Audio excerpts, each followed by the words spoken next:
In the War of the Sixth Coalition, a coalition of Austria, Prussia, Russia, the United Kingdom, Portugal, Sweden, Spain and a number of German states finally defeated France and drove Napoleon into exile on Elba. After the disastrous French invasion of Russia, the continental powers joined Russia, the United Kingdom, Portugal and the rebels in Spain. With their armies reorganized, they drove Napoleon out of Germany in 1813 and invaded France in 1814, forcing Napoleon to abdicate and restoring the Bourbons. The War of the Sixth Coalition included the battles of Lützen, Bautzen, Dresden and the epic Battle of Leipzig, which was the largest battle in European history before World War I. Ultimately, Napoleon's earlier setbacks in Russia and Germany proved to be the seeds of his undoing, and the Allies occupied Paris,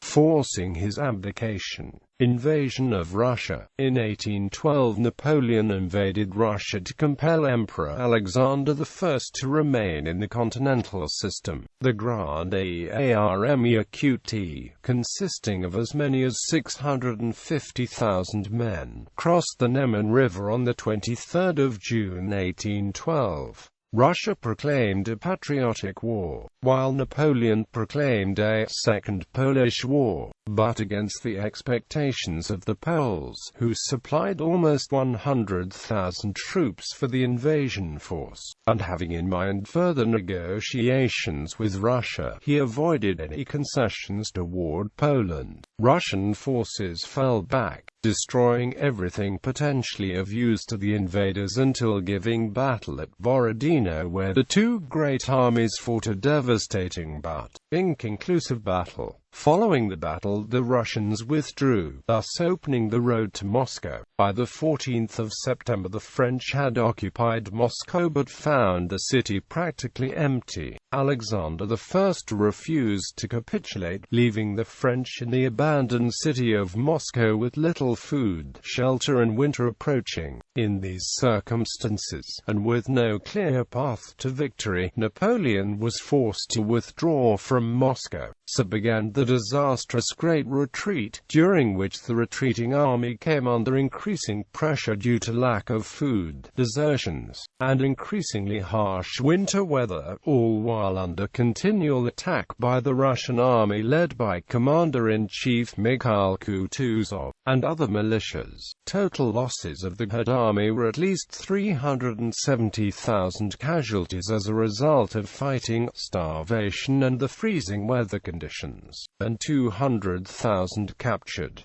By November, only 27,000 fit soldiers recrossed the Berezina River. Napoleon now left his army to return to Paris and prepare a defensive Poland against the advancing Russians. The situation was not as dire as it might at first have seemed. The Russians had also lost around 400,000 men and their army was similarly depleted. However, they had the advantage of shorter supply lines and were able to replenish their armies with greater speed than the French, especially because Napoleon's losses of cavalry and wagons were irreplaceable.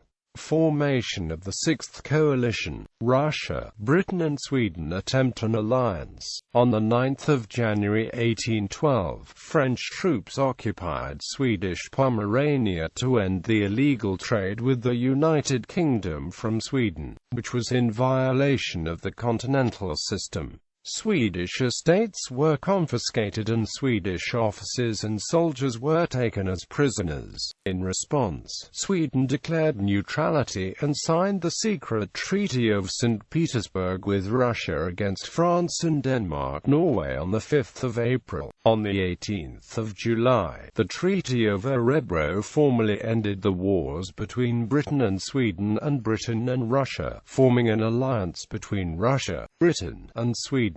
However, when Napoleon marched on Moscow, neither Britain nor Sweden would give any military support to Russia, which was left on its own. The alliance existed only on paper. Defection of Prussia. The Convention of Tauroggen was a truce signed the 30th of December 1812 at Tauroggen, between Generalleutnant Ludwig Yorck von Wartenberg on behalf of his Prussian troops, and by General Hans Karl von Diebitsch of the Russian army. According to the Treaty of Dulcet, Prussia had to support Napoleon's invasion of Russia. This resulted in some Prussians leaving their army to avoid serving the French, like Karl von Clausewitz, who joined Russian service. When Yorck's immediate French superior Marshal MacDonald retreated before the corps of Diebitsch, Yorck found himself isolated. As a soldier his duty was to break through, but as a Prussian patriot his position was more difficult. He had to judge whether the moment was favorable for starting a war of liberation, and, whatever might be the enthusiasm of his junior staff officers, Yorck had no illusions as to the safety of his own head, and negotiated with Clausewitz. The Convention of Tauroggen armistice,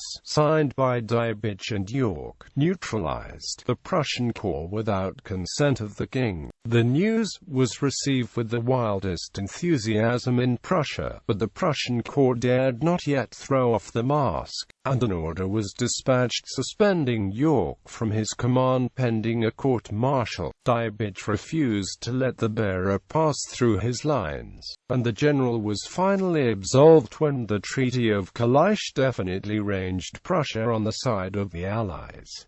Declarations of war. On 3 March 1813, after the United Kingdom agreed to Swedish claims to Norway, Sweden entered an alliance with the United Kingdom and declared war against France. On 17 March, King Frederick William III of Prussia published a call to arms to his subjects and main folk, and declared war on France as well. The first armed conflict occurred on 5 April in the Battle of Leipzig, where combined Prusso-Russian forces defeated French troops. In June, the United Kingdom formally entered the coalition. Initially, Austria remained loyal to France, and Foreign Minister Metternich aimed to mediate a peace between France and its continental enemies. But when it became apparent that Napoleon was not interested in compromise, Austria joined the Allies and declared war on France in August 1813.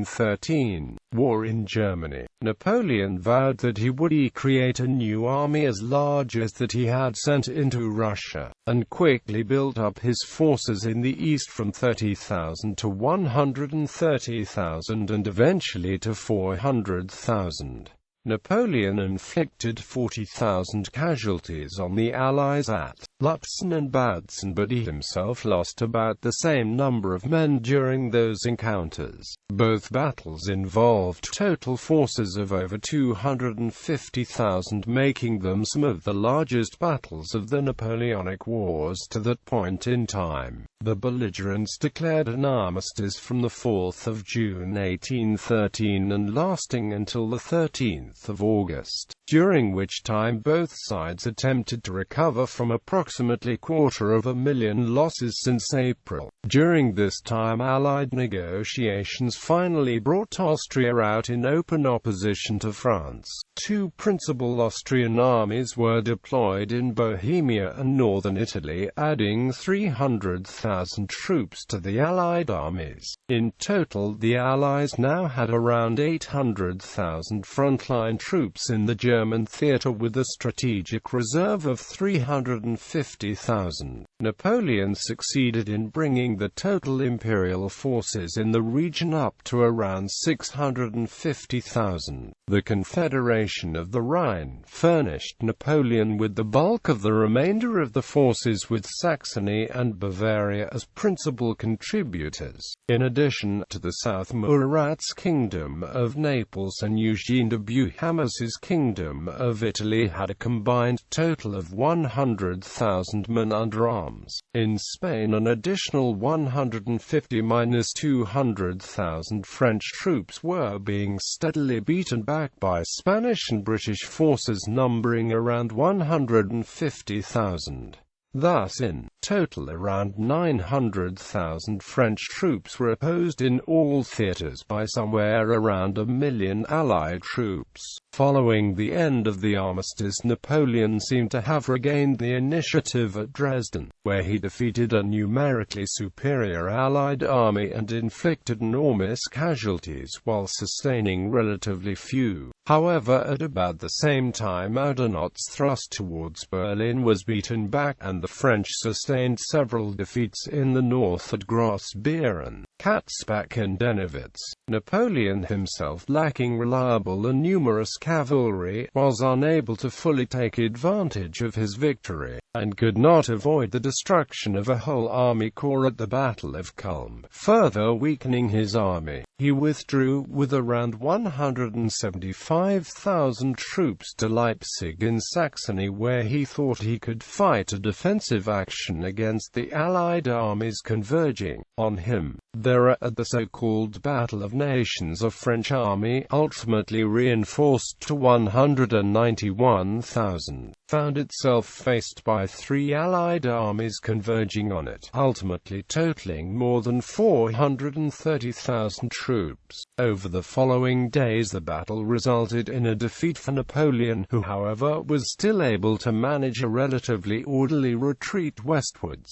However, as the French forces were pulling across the Elster, the bridge was prematurely blown and 30,000 troops were stranded to be taken prisoner by the Allied forces. Napoleon defeated an army of his former ally Bavaria at the Battle of Hanau before pulling what was left of his forces back into France. Meanwhile, Davout's corps continued to hold out in its siege of Hamburg, where it became the last imperial force east of the Rhine.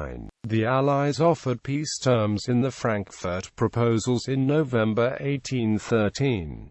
Napoleon would remain as Emperor of France, but it would be reduced to its natural frontiers. Quote, that meant that France could retain control of Belgium, Savoy and the Rhineland, while giving up control of all the rest, including all of Poland, Spain and the Netherlands, and most of Italy and Germany. Metternich told Napoleon these were the best terms the Allies were likely to offer. After further victories, the terms would be harsher and harsher. Metternich's motivation was to maintain France as a balance against Russian threats, while ending the highly destabilizing series of wars. Napoleon, expecting to win the war, delayed too long and lost this opportunity. By December, the Allies had withdrawn the offer. When his back was to the wall in 1814, he tried to reopen peace negotiations on the basis of accepting the Frankfurt proposals. The Allies now had new, harsher terms that included the retreat of France to its 1791 boundaries, which meant the loss of Belgium. Napoleon adamantly refused. War in Denmark. In December 1813, the Swedish army attacked Danish troops in Holstein. General Anders Skjoldbrand defeated the Danes at Bornhoved on 7 December 1813. 3 days later, the Danish auxiliary corps scored a victory over the Swedes at Sæsted. However, the Danish victory could not change the course of war. On 14 January 1814, the Treaty of Kiel was concluded between Sweden and Denmark-Norway. By the terms of the treaty, Norway was to be ceded to the King of Sweden. However, the Norwegians rejected this, declaring independence and adopting their own constitution on 17 May. On 27 July, Swedish forces invaded Norway. After a short war, an armistice was concluded on 14 August. Norway agreed to enter into a personal union with Sweden as a separate state with its own constitution and institutions, except for the common king and foreign service. The union between Sweden and Norway was formally established on 4 November 1814, when the Parliament of Norway adopted the necessary constitutional amendments and elected Charles XIII of Sweden as King of Norway. Peninsular War. While events unfolded in the east, the Peninsular War in Iberia continued to be Napoleon's Spanish ulcer, tying down hundreds of thousands of French soldiers. In 1813, Arthur Wellesley, Duke of Wellington, finally broke the French power in Spain and forced the French to retreat. In a strategic move, Wellington planned to move his supply base from Lisbon to Santander. The Anglo-Portuguese forces swept northwards in late May and seized Burgos. They then outflanked the French army, forcing Joseph Bonaparte into the valley of the river Sadora. At the Battle of Vittoria, the 21st of June, the 65,000 French under Joseph were routed by 53,000 British, 27,000 Portuguese and 19,000 Spaniards. Wellington pursued and dislodged the French from San Sebastian, which was sacked and burned. The Allies chased the retreating French, reaching the Pyrenees in early July. Marshal Soult was given command of the French forces and began a counteroffensive, dealing the Allied generals two sharp defeats at the Battle of Maire and the Battle of Roncesvalles. Yet, he was put again onto the defensive by the British army, and its Portuguese allies lost momentum, and finally fled after the Allied victory at the Battle of Serauren. The Battle of the Pyrenees saw Wellington fighting very far from his supply line and winning by a mixture of maneuver, shock and persistent hounding of the French forces. On the 7th of October, after Wellington received news of the reopening of hostilities in Germany, the coalition allies finally crossed into France, fording the Bidassoa River. On the 11th of December, a beleaguered and desperate Napoleon agreed to a separate peace with Spain under the Treaty of Valencia, under which he would release and recognize Ferdinand VII as King of Spain in exchange for a complete cessation of hostilities. But the Spanish had no intention of trusting Napoleon, and the fighting continued on into France. War in France. During the last months of 1813 and into 1814, Wellington led the Peninsular Army into southwest France and fought a number of battles against Marshals Soult and Suchet. The Peninsular Army gained victories at Vera Pass, the Battle of Nivelles, the Battle of Nive near Bayonne, the Battle of Orthez and the Battle of Toulouse. After retreating from Germany, Napoleon fought a series of battles, including the Battle of Arcis-sur-Aube in France, but was steadily forced back against overwhelming odds. During the campaign he had issued a decree for 900,000 fresh conscripts, but only a fraction of these were ever raised. In early February, Napoleon fought his 6 days campaign, in which he won multiple battles against numerically superior enemy forces marching on Paris. However, he fielded less than 80,000 soldiers during this entire campaign against a coalition force of between 370,000 and 405,000 engaged in the campaign. At the Treaty of Chaumont, the Allies agreed to preserve the coalition until Napoleon's total defeat. The Allies entered Paris on the 30th of March 1814 after a short battle. Abdication and peace. Napoleon was determined to fight on, proposing to march on Paris. His soldiers and regimental officers were eager to fight on, but Napoleon's marshals and senior officers mutinied. On the 4th of April, Napoleon was confronted by his marshals and senior officers led by Ney. They told the emperor that they refused to march.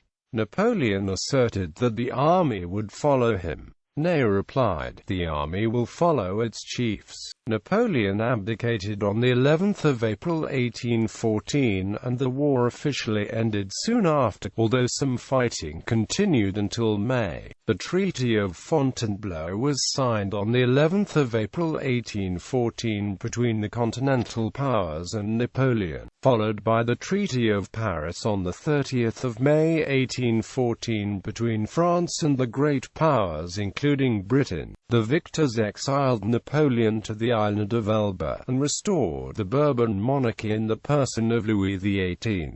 The Allied leaders attended peace celebrations in England in June, before progressing to the Congress of Vienna, which was held to redraw the map of Europe.